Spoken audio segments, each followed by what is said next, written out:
Hi, good morning, everyone.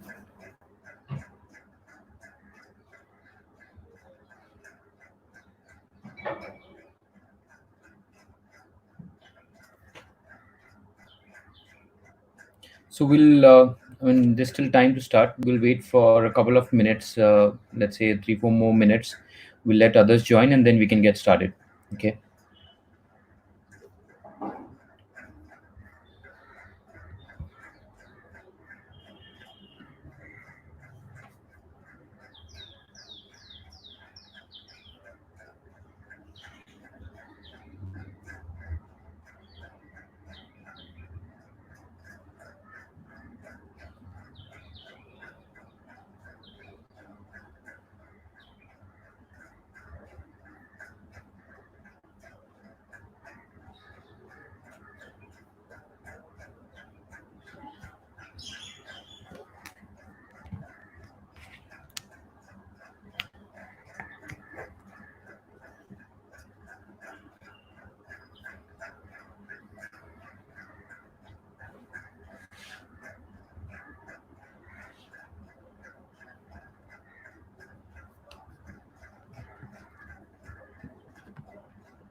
So I hope I'm audible. Just type in the chat if I'm audible and if the screen is visible or not.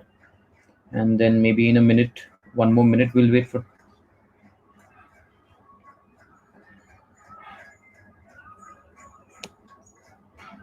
Yeah.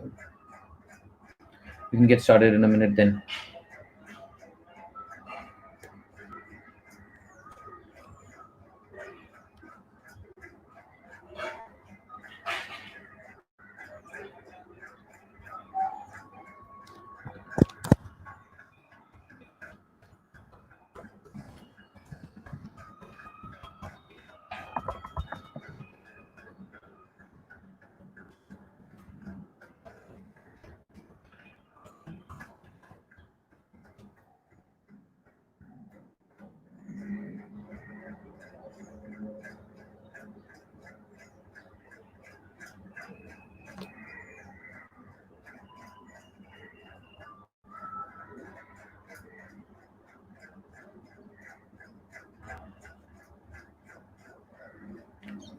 So I think we can get started now. Very good morning to all of you. Thanks a lot for joining in, and your interest gives me a lot of energy. I feel very enthusiastic that you all want to learn Google Cloud and are ready to listen to me, and that motivates me further to share my knowledge, and which is what I'm going to continue to do. So, you must be aware that this is a 5 day session, and we also have another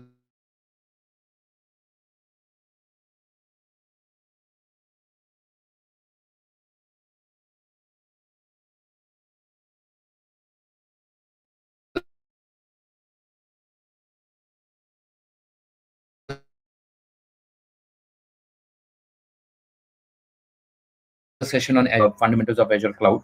The details about the basics of Google Cloud.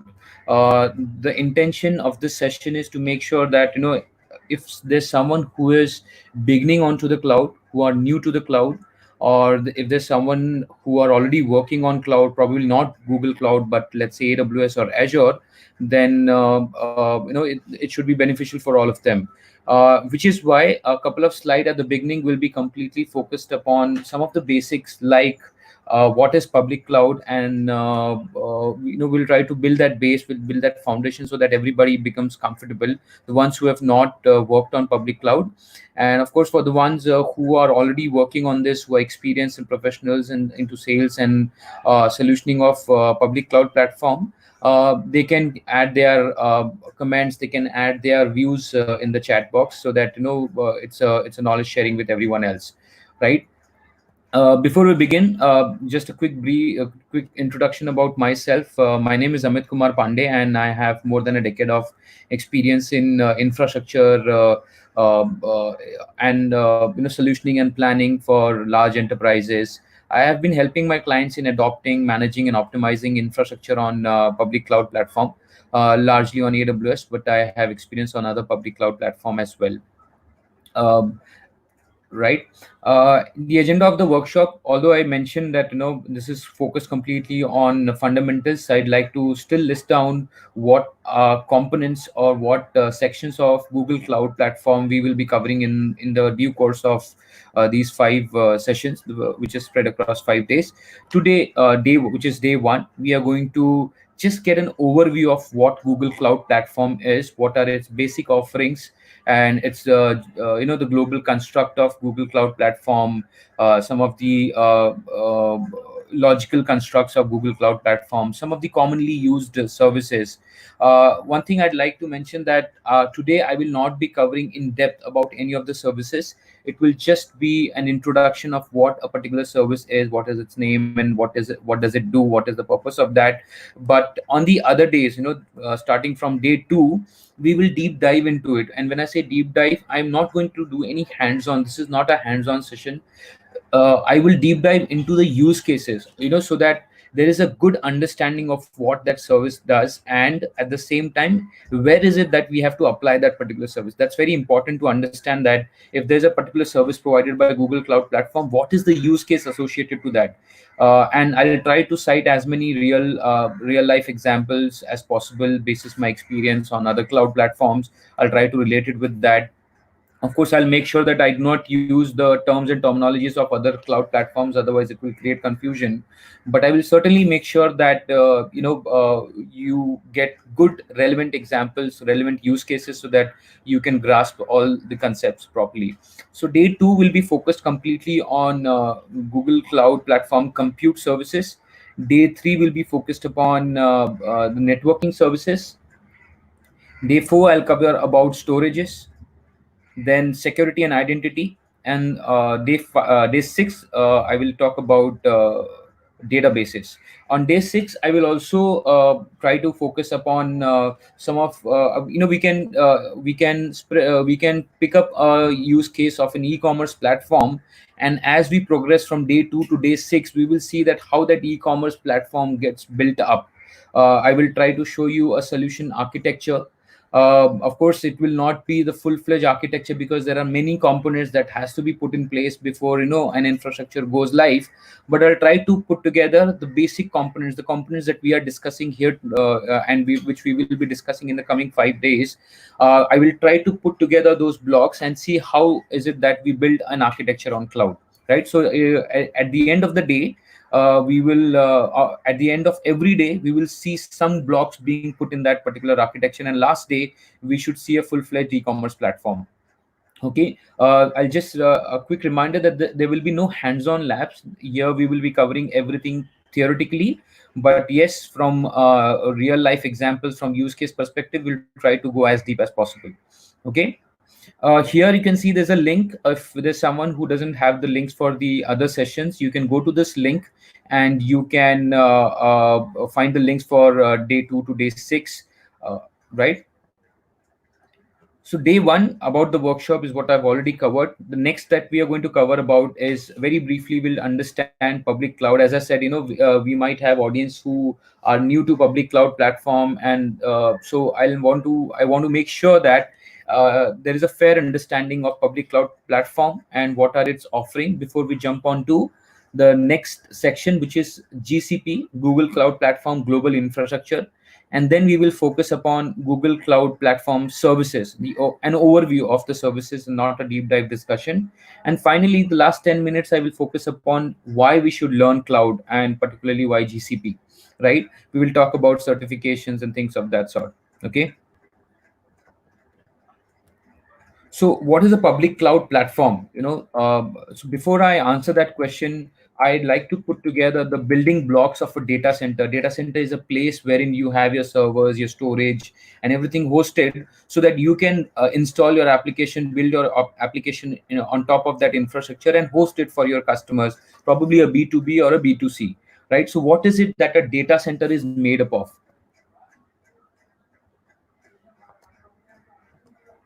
So these are typically the components, not all of it. I've just tried to generalize some of the components of a data center. Of course, starting with the real estate, you need a large space, which is, of course, the costly component.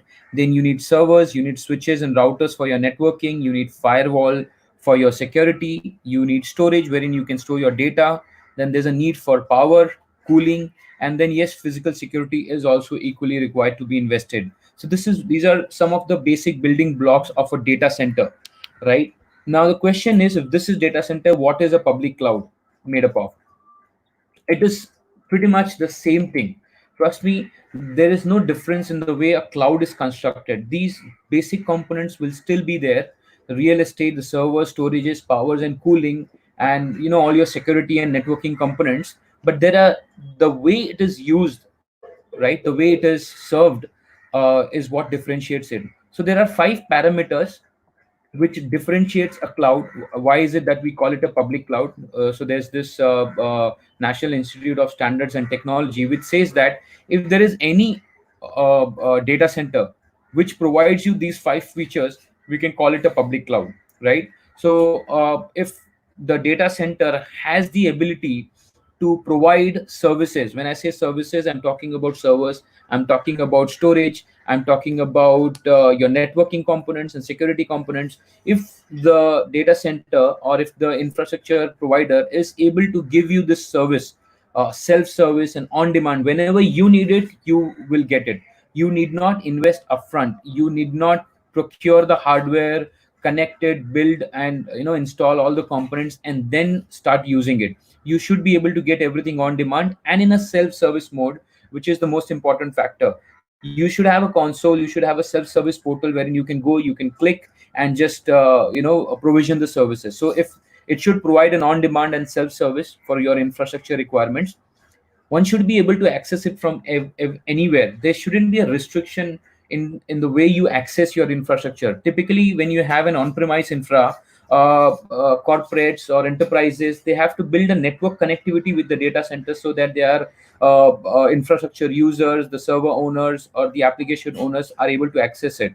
There is no access from anywhere enabled. Of course, I mean, there are connectivity options like VPN, wherein you can do point to site and site to site, but still the connectivity is limited. You cannot just open your laptop and sign in and start provisioning your infrastructure. It doesn't happen that way. So the second important factor is access from anywhere.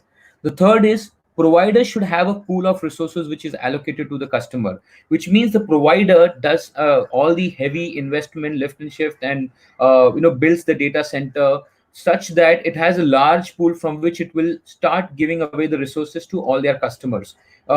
Typically, this means that the infrastructure that is deployed, which is the underlying infrastructure of a public cloud, is something which is shared among various customers. Of course, we will further go and understand that how is it that the exclusivity is maintained. But yes, the fact is that this infrastructure, this hardware, is all shared with all the customers who are accessing this public cloud platform.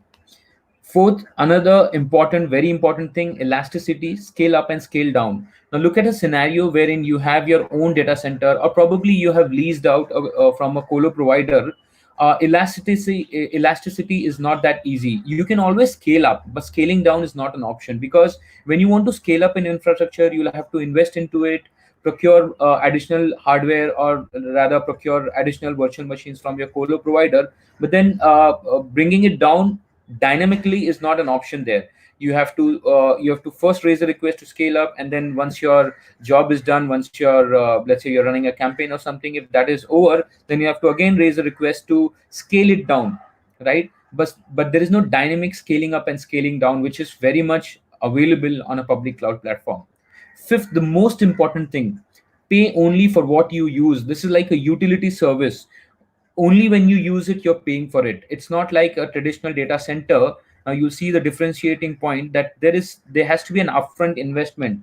You saw the components of real estate, server, storage, switches, and everything. One has to invest into this even before they start using their first application, even before they install the operating system and start building their first application. There is a heavy amount of investment required. But with public cloud, be it a student or be it an enterprise, nobody has to invest. They just have to create an account on the self-service portal and start provisioning the infrastructure, which is why public cloud platform is so powerful. The cost of experimenting, the cost of failure is so less that it motivates anyone to do their research, their R&D, research and development. Look at a case wherein one of you are an enthusiast in the artificial intelligence and machine learning domain. To do your modeling, to do all of this, your projects or anything, you would require a huge amount of infrastructure, because this is a heavy processing that you do on AI and ML. But how would you invest into such a large infrastructure? So it's a roadblock. Even before you start thinking about your idea, you have to think about how do you get that right amount of infrastructure so that your idea can be supported on top of it.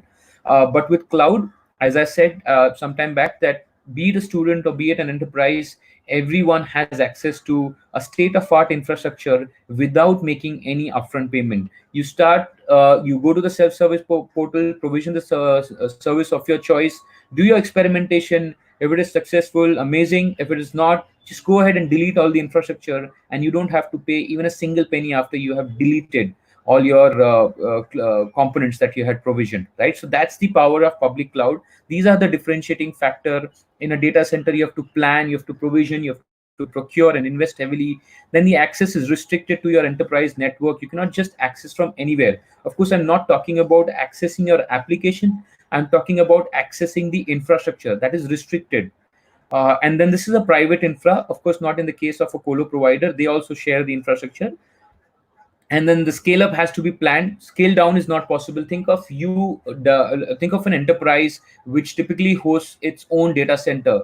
Once you have invested in a hardware to scale up for, let's say, for some campaign or something, you cannot scale it down. You have already invested into that. Think of Flipkart doing a big billion day sale. The amount of traffic that lands up on their website, on their e-commerce site for those particular days of big billion day, requires a humongous size of infrastructure. Once invested, there is no way for them to do away with that infrastructure. They have to live with it for the until the next big billion day sale happens. So that's a huge amount of resource wastage that happens on premise. But not with cloud. As I said, the scaling up and scaling down is something which happens dynamically. And then upfront investment is what we've already spoken about, right? So this is the difference. This is where in the idea of public cloud gets established, and why one should use the public cloud platform. The other thing, as I said, when you have the infrastructure on premise, you have to invest 70% of your time in managing that infra. And when I say it's not just the time, it's also the effort. Think of procurement of hardware. Think of maintenance of the hardware. Your application is all written well, but your hardware requires some firmware upgrade. Or on the other hand, then there is management of your operating system. Every component is an expertise in its own self. Hardware, operating system, storage, network, switches, routers, security, all of that has to be taken care. So there's a considerable amount of time, effort and money that is put in managing the IT infra. And then you get to focus only 30% in developing your business through IT, right? So the innovation slows down, your go to market slows down. You are always behind your competitor. But with public cloud, Your infrastructure, as you see, is now a managed cloud infra. Everything is being taken care by the public cloud provider. What you have to invest is just 30% of your time so that you can manage it the way you want, right? Your self provisioning, your designing of your infrastructure, so that it can provide you elasticity and things of that sort. You have to invest only 30% of that. Now you have 70% of your time for your business innovation. You can invest your developer, your database administrators time, your infrastructure administrators time into innovating the business. How is it that I can improve the response time of my application? How is it that I can improve the release of my next software by incorporating DevOps kind of principles? So you get a lot of time. Your administrators, your right from your developer up to the infrastructure owner, all of them get time to get aligned with the business requirements, business needs, and hence innovate better and faster. Okay. So apart from understand, I just forgot to mention one thing. We You can keep posting in your questions, and I will once this section is over, I will switch my screen and then I'll take those questions there. Right. Coming back, there's this one thing, one differentiation between IaaS, PaaS, and SaaS, which is infrastructure as a service, platform as a service, and software as a service. Intentionally, I have thought that I will not cover it today because I want to cover it in day two when we will be talking about GCP cloud, basically GCP compute, right? When the reason why I'm doing so is because when I'll be relating my use cases, I also want all the listeners to understand the use cases of these. It is very easy to differentiate infra as a service, platform as a service, and SaaS. There's a lot of there are many interesting analogies available on the internet about car services, about pizza services. You can refer to that and very easily understand what's the difference. But I also wanted to cover when is it that an IAS should be used and when is it that then a pass should be used. So I wanted to this to be a use case driven discussion, and hence I'm going to cover it in the next session. Okay. So that's the that was our first section when we discussed about what's public cloud. Let me just switch my screen and see if there's any question. Okay. Okay, so if there's any, yes, there could be some glitch. Please bear with me. I'm connected with my home network, so if there's any issue, I've ensured that I have used a good network. But in case if there's a glitch, also there's going to be some lag, typically a 10 to 15-second lag as well sometimes. Then I have a question from Ankita Rao, who has mentioned, "Are you going to repeat the same thing in the evening session?" Yes, of course, I'm going to repeat this in the evening session. If you want to attend that, yes, you're most welcome. I don't see any other questions as of now. Right. So let's now start understanding GCP, which is Google Cloud Platform, a public cloud platform offering from Google. Right. So Google doesn't require any introduction. We all know Google search. That's where that's how we all developers and infrastructure owners and solution architects are thriving. If there was no Google search, we would not be able to deliver solutions, and that's a fact, right? So we all know Google. We all use Gmail, and we all use YouTube. So it's the same Google which has now built up this public cloud offering. And the good thing is that the infrastructure that Google Cloud Platform provides you is the same infrastructure which is being used internally for the end user products of Google, like the Google search engine, like the Gmail and the YouTube, right? So which pretty much gives us the confidence that if Google is running such a massive application used by billions of users, and if we get the same benefit, the same infrastructure for our applications, for hosting our infrastructure, then that's something a really reliable infrastructure, right?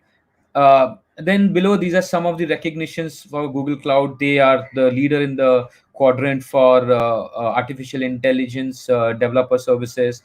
Then they are leader in their API management, full lifecycle API management.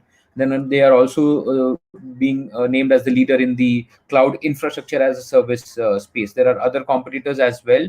It's really good to know about other cloud platforms. One should be multi-cloud. Looking at the way the market is shaping up, every enterprise is now looking to be multi-cloud. It's like nobody wants to put their put all their eggs in the same basket. And also, it's not just that. There are use cases which we will also be discussing. When is it that one uses a multi-cloud solution, right?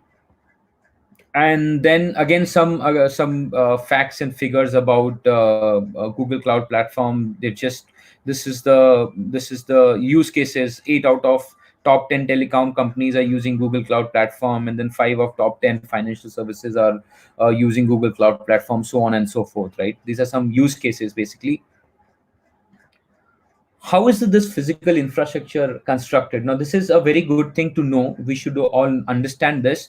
And reason, because when solutioning happens, it is very important to understand which region one should be using. How is it that the different zones are constructed, and where what is the best way to achieve fault tolerance and high availability by using this concept of region and zones. So what is a region? It's nothing but a geographical boundary. So if I say India, Mumbai is the region for GCP. Delhi is the upcoming. They have announced that Delhi will also be the next region very soon. Or likewise, there are many other regions across the globe.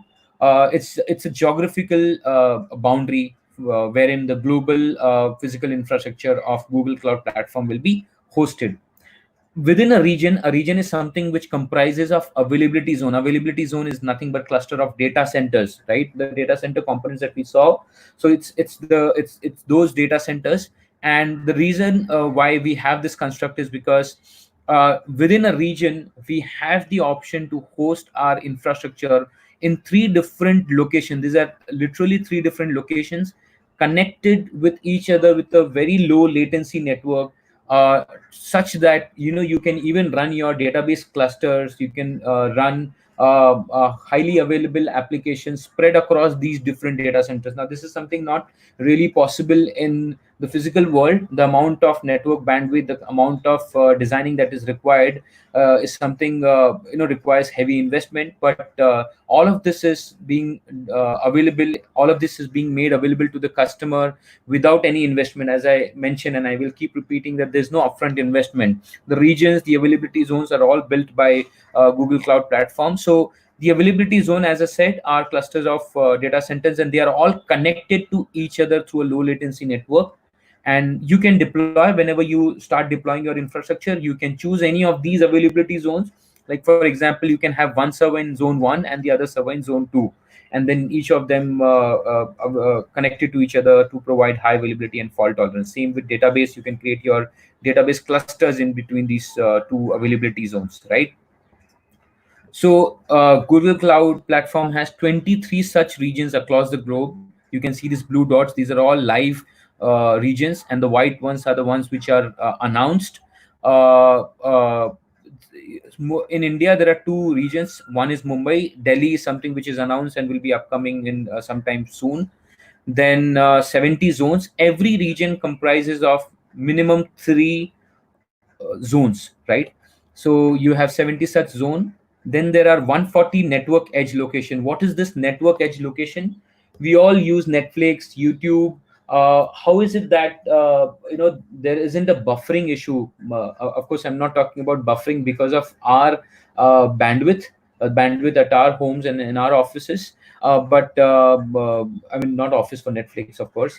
But then when they are streaming, when Netflix is streaming or Amazon is streaming or YouTube is streaming, there's no buffering, because these contents, the videos and everything, are being served to you through edge locations. What are these edge locations? Are called content distribution networks. Now, what it typically means is it's a location wherein the frequently accessed contents, be it images or be it your videos, will all be cached over there. It's the same concept like caching. When you open a web page, the pages get cached in your computer, in your laptop, so that next time when you access it, it loads faster, right? Similarly, these edge location will cache all the static images of your websites or videos that you have embedded in your website, or videos that is going to play through the streaming solutions. This all of this will be cached in this location nearer to the user. So if I am here in India, and let's say Netflix has hosted their infrastructure only in US, I will not be required to access the videos from US. It will be served from an edge location nearer to me here in India. Okay, so that's what edge locations are. And then this is the present. They are present in 200 plus countries and territories. So that's the vastness of this. Now, why is it that we are covering this? Why is it that we are trying to understand the global infrastructure as provided by GCP? Simply, it is the power of public cloud platform that allows you to go global in minutes. Now look at, think of a scenario. You have a very good idea about, uh, just for example, an e-commerce platform which provides services in through which you are aiming to provide services in multi countries across the globe. Okay. Now, since you're a startup, you have to invest. Probably you will be able to get the funding and invest for an infrastructure in India. But then how do you get the same infrastructure in US or in European region? Because you need to have your infra, your application hosted nearer to your users so that you can give them the performance. You cannot scale that fast. You have to again invest heavily in all these regions to have your applications up and running over there.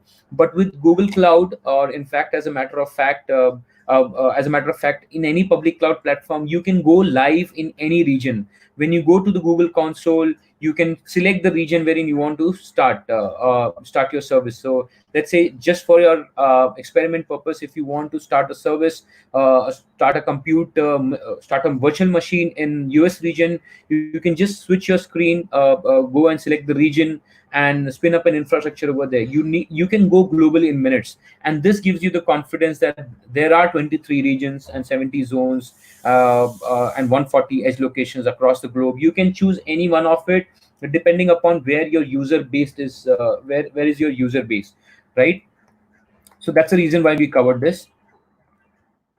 Now, coming to the resource hierarchy. Now, what we discussed earlier was the physical infrastructure, the physical construct of Google Cloud Platform. Now, what is the when you start using Google Cloud Platform, how is it that your resources, the resources that you are going to provision, will be, what is the hierarchy in which it would be arranged? It start with an org, then goes ahead such that you have folders. Within folders you'll have project, and within each project you will have your resources, your storage, VMs, and everything. So what's an org? It's your organization node, right? So if I am a company abc.com, I will have this org called abc.com, under which I will have multiple departments, which I can. It could be multiple departments, or it could be different lines of business, or it could be different other business under this parent company, which I would want to segregate for logically segregate, so that I can control. I have better control. In terms of security, in terms of access, in terms of costing and everything. So I'll try to segregate it in folders. Further, within each folder, I'll try to create projects. So let's say I have a company, abc.com, and I have multiple departments: marketing, and then I have your finance, and you have your sales. So that is something which I will arrange in folders. And further, in every department, marketing, there are multiple projects, right? A marketing may have a short term project for some campaign. Marketing may also have their e-commerce platform, which is an ongoing project. So for that, there will be a separate project created. So every department or every line of business which is segregated under this folder will have their project segregated under this. Now, all this segregation, this logical segregation, is being built upon so that you have more control in terms of, as I said, security configurations, in terms of access, in terms of budgeting. So if you know that a particular project, let's say a campaign, for a campaign you want to run a microsite, for which the infrastructure budget is just 1 lakh, you'll create a new project for your microsite application for a campaign. And then have budgets allocated to it. And then because it's under project, you'll be able to view the detailed consumption under that project. You'll be able to provide a segregation to your finance team in terms of what is the cost of each of the project, right? It becomes very easy also in case there's a large organization wherein they to all their departments, they also create a chargeback report, which is a way to bill their various departments. So by means of this logical segregation of folders and projects, you can achieve all of this. And then under every project, you'll have storage, you'll have virtual machines, and you'll have your networking services, your security services, whatever you provision under that. Now, folder is something which you may not want to have. You may have your organization, and under that, you can start creating your projects as well. But it's a best practice to follow this particular hierarchy, right? So we've spoken about this logical construct. So that was the second section wherein we talked about GCP, the global infrastructure, the logical construct of it. Before I start giving you the overview of the various services, let me just see if there are any questions.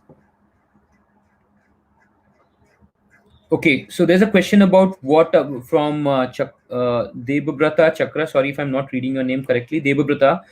His question is, what about security in public cloud? Very good question. Good that you brought it up. So you see, security in cloud is a shared responsibility model. I'll be talking more about this in one of the sections wherein we are going to talk about identity and security. But to address your question, it's a shared responsibility model. Whatever infrastructure Google Cloud is providing to you, security of that is Google Cloud's responsibility. But whatever you provision on top of it, right? I said this is in a public cloud platform, you get a self-service portal. So whatever you provision through this self-service portal, the security of that is your responsibility. It goes. It's like, if you have provisioned the services, but as per the best practices, if you have not configured those security parameters, then the breach of that service is something which is going to be your responsibility. You must have read a lot of news wherein buckets being public, and because of which all the user data was exposed. It's because the security on that bucket was not appropriately provisioned. So whatever you run on top of the platform through the self-service portal, the security design, security implementation, and everything is your responsibility. Google Cloud or any public cloud, as a matter of fact, certainly provides you a lot of services which gives you insight about any security loophole, any security gaps that are available. We'll be talking about that also. It gives you a very good view of what is the security posture of your infrastructure. You may have port 22 open for your SSH, your RDP ports open. You may have your storage with public, which are publicly exposed. So all of these can be very well seen through the security bulletin dashboards, and you have to take action on that. If you do not take an action on that, and if there's a breach, then it is your responsibility. On the other side, Google Cloud, as I said, takes care of the underlying infrastructure. It is built in such a way so that it is secure enough, and also scalable enough to handle DDoS attacks and all sort of security breach and attacks that you can think of. Now that also should give you the confidence that if you were to have this infrastructure hosted on your own, the security of your infrastructure up to right from the bottom up to the top layer. You think of the OSI, ISO, OSL, all the layers, all the layers, 7 layers. Every aspect, the security was your responsibility. Now, the public cloud platform, Google Cloud Platform, relieves you of concerns related to your security of your infrastructure, right? If you wish to read and understand more about what kind of compliances, what kind of standards Google Cloud follows, then on their website they have listed all the security certifications, all the auditing standards that they have cleared, that they have adhered to while providing these services to you, right? I hope that answers your question. Can you explain edge point again? Suppose even if a DC is not present in some country, can edge location be present there? Absolutely. So that's again a very good question. So think of my application again. Let's take an example that I have an idea of streaming some services, some videos. Let's say my all my sessions I am going to host on my own infrastructure rather than YouTube, and I will have all of this provisioned in India, because I know most of my friends are based out in India. But what if someone from a US or a European region accesses this and goes through all of these videos again and again? So this content will be served through an edge location over there. Now, your question is whether a data center is there or not, will an edge location will be present? Yes, edge location is already present, but whether it that edge location will be used or not is something which you have to decide. So whenever you host your application which has your static files, your images, your videos and things of that sort, you have to provision the CDN service, the edge location service. Unless you have provisioned your CDN service, you will not be able to achieve that. So your users, if your CDN is not, if I don't provision a CDN service, all my US users, all the European or the European users will have to, I mean, their request will first come to India, and their request will be served through the India, the infrastructure hosted over here. So edge locations are available everywhere, but whether it is going to be used or not depends upon whether you have configured it for your application or not. Okay.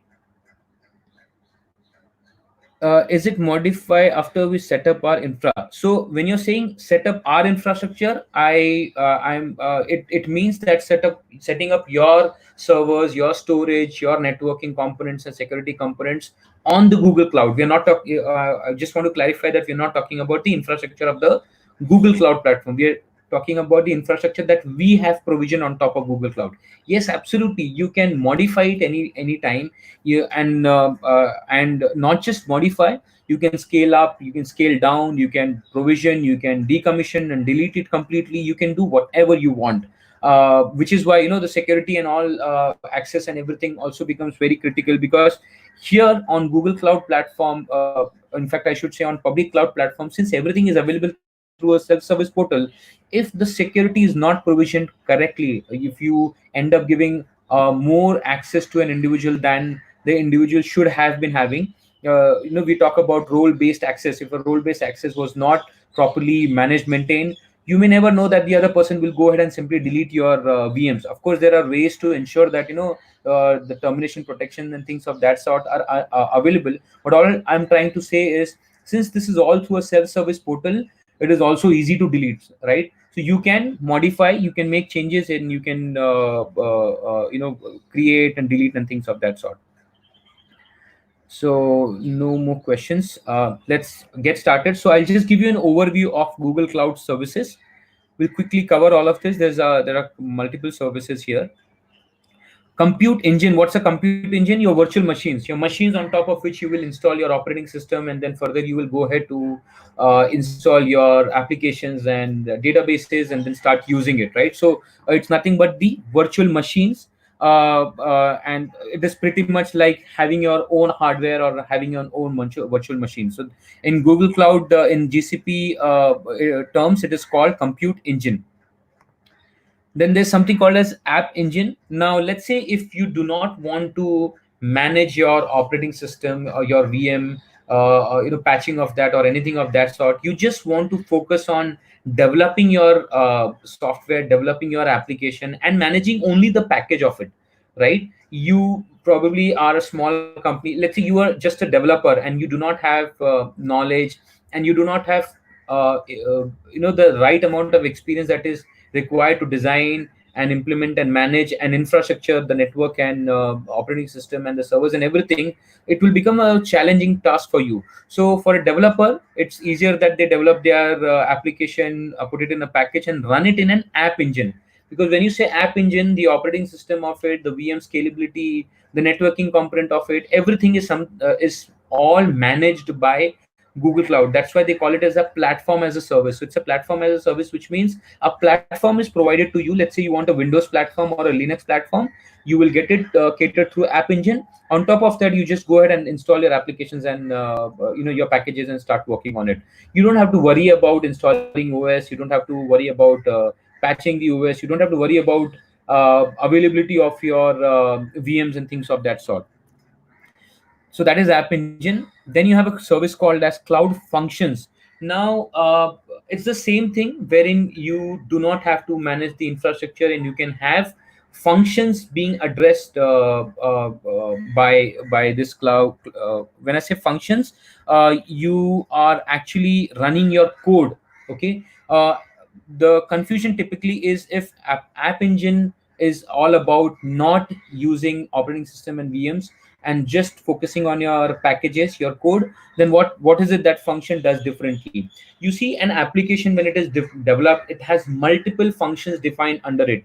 A simple application of Opening a catalog may have multiple other functions in the backend. One of the functions would load all the images, the other functions would load the pricing of it, the next function will load all the cart functionalities of it. So an application is a collection of all these functions. Now when you want to write this small single executable functions, why do you even want to develop that package? You just go ahead and write this function. It's like writing your cron jobs, it's a function. Writing your PowerShell script, it's a function which typically gets triggered by an event. So if you want, let's say, if an event happens such that your images are loaded in your storage, immediately there should be a function that will be called to convert that image into a thumbnail, and then the image will be stored in let's say an object storage, and then your thumbnails will be also stored in an object storage, but which is in a tier of lesser cost, and infrequently accessed tier. So small executable functions, small executable codes is something which cloud function addresses. The advantage here is you do not have to pay for anything unless your codes are executed. In App Engine, once you have provision, as long as your App Engine is running, you're paying for it. But with cloud functions, only when somebody calls the function, when somebody execute and then the function is executed, only for that you will be paying. So that's again, the general term is called serverless over there. In App Engine and functions, of course, in the backend there is compute, but it is completely managed by Google Cloud, so it's not serverless really. But for a user, it is serverless. One doesn't see the server. You just write your functions and you just execute those functions, right? Let's see if there are any questions. No questions on this section. Let's go to our networking section. You have your virtual private cloud. Now virtual private cloud is where you define your network. You want to define a network, you want to define subnets wherein one of the subnets will be used for hosting your networking and security solution. The other subnet would be required for hosting your web application, then the next subnet for an app, and then the third subnet for your DB, for a three-tier application. So how do you define these subnets and everything? It's through this virtual private cloud. This is a way to isolate your infrastructure, your applications, your infrastructure components from others. There are use cases wherein, in fact, it's a best practice wherein we have a hub and spoke kind of architecture, wherein the hub VPC will host all your networking and security components, and then the spokes will be hosting all your other infrastructure components. Probably one spoke will be used for your production environment, which will internally have your web app and DB subnets. Then there will be another spoke which will be hosting your development environment. Within that, there will be three subnets to host your web application and database, and similarly other spokes will also be there, right? So that is your virtual private cloud. It's the network service of your cloud. And then what is DNS, domain name system? So you don't need to have your own domain name servers, and you don't need to manage and maintain that. You can simply use this managed service of Google Cloud, which provides you with a highly available and a low latency domain name lookup services, right? Your abc.com eventually resolves into an IP, so all of that resolutions can be taken care through cloud DNS. CDN we've already discussed. This is nothing but the edge location that we discussed in one of the previous slides. VPN. There are many ways to connect to your network. VPN is one of the ways. VPN is virtual private network. It uses the IPsec protocol so that you can have a site-to-site connectivity, which means your office is connected to the Google Cloud infrastructure that you have created. So that's the site to site.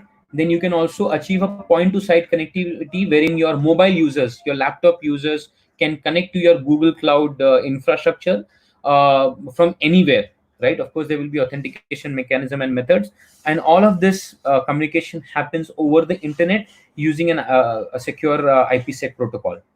Okay. Then you have a cloud armor, which is something which protects your web layer, your web application from web attacks and DDoS attack. This is like your web application firewall, which gives you protection from security threats at your HTTP and HTTPS threats, your cross-site scripting and things of that sort, right? So I'm not going to be covering much of it. I'm just trying to give you an overview. You just need to understand the names of the services which we are going to cover in the coming days. As I mentioned at the beginning of the workshop, we will be going deep into each of these services and try to understand the use case. And we will also try to develop an architecture using these components. Okay. So no questions so far. Let's go to the next slide. Storage, where do you store your data? So there are storage services by Google Cloud. You have your cloud storage wherein you store your objects, right? Objects like documents, your PDFs, your Excel images and videos. These are typically read only. This is typically a read only storage wherein you store your files, including your large files, your large size video files and PDFs and all your rendered images and things of that sort. You will be storing on Google, the GCP cloud storage. Where is this required? This would be required, let's say you're hosting your websites, all your images and videos and everything would be hosted on this. And as I said, this is the read only, which means when you want to make any modification, you have to download that object, make the modifications and upload the new version back to the cloud storage. Then you have file store. There are many applications wherein file sharing is required. You can relate it, and not just related. This is actually the service similar to network attached storage, wherein you have all your files and everything stored, and then you create shares which gets mounted on your workstation, basically on your desktop, and then you start you this is read and write both. You open your shares, you can open the files in your share and then start modifying it and then save it, right? So that's where a file store comes into picture. Remember, network attached storage, this is what the same functionality is provided by file store. Then you have persistent disk, your OS disk, your data disk, the disk that is attached to your virtual machines, your instances, the Google Compute that we discussed in the previous slide. So the persistent disk is nothing but that. It's the disk which is attached to your virtual machine. Okay, so no questions so far. Security and identity services, you have Google Cloud, the Cloud IAM, which is used for permission management for services, for using your Google Cloud resources and services. You create users, you create groups, you manage roles with the help of this. Then you have a security command center. Sometime back we discussed about security. Then how do we come to know what are the security misconfigurations, what are the security gaps, what is the current security posture? So your security command center is something which gives you all of this report, and then you have to act upon it. So this helps you in preventing, detecting and responding to threats. It helps you in identifying security misconfigurations in your virtual machines, network applications and other services. So you get a dashboard, a centralized dashboard, wherein you get to see the complete posture of your security on the Google Cloud. Then you have key management. So if you're encrypting your disk, encrypting your backups, your snapshots and everything, your storages is something which is recommended. So when you're encrypting it, how do you manage the keys for that? The encryption keys are managed through key management service. Then log for your infrastructure, which can be used for monitoring, alerting and analyzing the performances, and various other aspects are stored in the service called logging. And then you also have a service for monitoring. You can monitor the performance, uptime and overall health of all your services that you have provisioned for your for hosting your application. You can monitor that in real time using the Google Cloud, the GCP monitoring service. Now you must have observed that if you have to deploy an infrastructure of this same size and scale, imagine each of the service is an investment in itself. For monitoring, you'll have to procure a third party tool, and then you'll have to have infrastructure provision for that. Then you'll have a team which will manage only on monitoring and logging. Then key management services is again requires investment of third party solutions available in the market. And then you'll have your security team taking care of it. And then for your identity services, you'll have to invest. I'm just going back a little bit. For your storages, for your compute and everything, every component is an investment in itself. Every component requires a dedicated team, or rather, instead of saying dedicated, I would say a specialization in itself. which means there's no one way to manage it. But when you are using a public cloud platform, when you're using Google Cloud Platform, all of this is already built, and it is provided to you as a service. So all you have to do is go ahead, provision it in the right way, and then start using it. You don't have to worry about managing those services. And this is the last slide, for this section, of course. Then what are the database options available? You have Cloud SQL, which is a relational database, a completely managed relational database. So there are two ways by which you can install your databases. You can simply use the Google Compute service, spin up the VM, install the operating system, and then have the database installed on top of it. But the other way is to have a managed service, so that the overhead of managing the operating system, managing the database management, the patching and backup and everything of that gets eliminated. So Google SQL is a managed relational database service, and it provides high availability and fault tolerance. So you don't have to worry about the fault tolerance. You don't have to worry about the high availability. It provides you features, and when implemented in that, as per the recommendation, as per the best practices, this will be highly available and there won't be failures. Right. And then memory store, many a times it is required that to improve the performance of your application, you cache your sessions and your database query results and everything into a decoupled solution, which is your memory store, your in memory caching, right? So memory store is equivalent to your in memory caching, and it is used to build application cache. And you also do caching of your sessions at DB level. Then you have Bigtable. You must have heard of big data and Hadoop and things of that sort. So Cloud Bigtable is a NoSQL wide column database for storing your big data with a low latency. Finally, we have this data store, which is again a highly scalable NoSQL database for your web and mobile application. This Bigtable, the difference between Bigtable and data store is that this is used for your big data, your unstructured data, and then this is something which is for your web and application. Here you will have your key value pair, name of the user equal to X, and then address of the user is something, and then telephone number of the user is XYZ 1234. So that kind of data that you collect in through your web and mobile application, or the data that you serve through your web and mobile application, is what is stored in the cloud data store.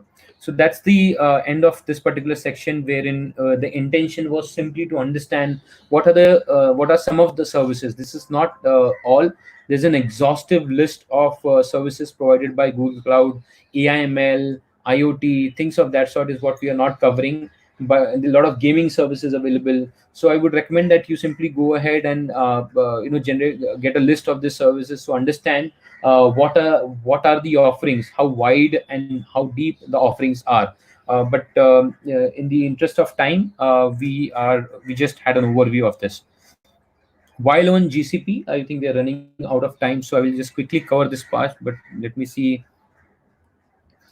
Uh, I'll just take these questions.